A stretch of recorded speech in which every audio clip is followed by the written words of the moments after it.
Un jour, pendant une conférence, quelqu'un pose à Rajgurden la question « Mais c'est quoi au juste une odeur ?» Ça, vous n'étiez peut-être pas très clair ce jour dans votre conférence. Et puis vous avez répondu « L'odeur, c'est la vie ».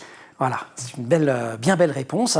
Il faut dire que les odeurs corporelles, elles véhiculent notre carte d'identité génétique et, vous nous dites, elles peuvent refléter y compris nos émotions, la peur, la joie. On sent la peur, on sent la joie. Oui, peut-être une expérience qui peut plaire à nos spectateurs, c'est que on a fait l'expérience toute bête de prendre des gens, de leur mettre du coton sous les bras et de les mettre face à un écran, d'un côté film d'horreur, de l'autre côté film romantique et drôle, et ensuite on a fait sentir ces cotons qui avaient été mis sous les aisselles à d'autres personnes. Et les personnes, c'est pas ça va. Horrible. Attendez, il y en avait qui là c'est un film d'horreur là. Mais non, il y en avait qui sentaient le désir, la joie, le plaisir, c'est des bonnes odeurs. Et les personnes ne savaient pas, bien sûr, d'où venaient les cotons. Et les personnes qui ont senti l'odeur des personnes qui ont vu le film d'horreur ont dit « Ah, ça c'est du stress, moi je me sens pas bien, qu'est-ce que c'est que cette odeur ?» Et les autres ont dit « Ah, c'est une odeur agréable » et ça correspondait parfaitement. Il y a un côté hyper animal.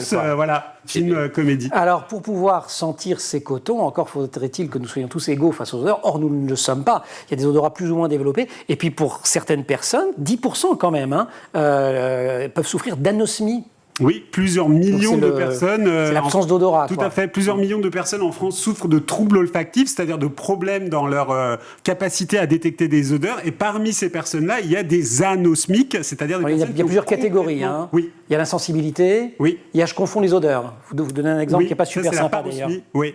La coriandre. Oui. C'est quand même sympa la coriandre. Mais si je mets de la coriandre dans une salade et quelqu'un a de l'anosmie, il peut sentir la punaise. Alors, pas de l'anosmie, mais quelqu'un qui va effectivement... Oui, c'est une hypersensibilité à d'autres. Voilà, c'est ça. Donc, il y a vraiment toute l'échelle. C'est-à-dire des gens qui sentent peu ou très peu, jusqu'à des gens qui sont hypersensibles et qui ont vraiment un problème émotionnel à sentir ces odeurs-là.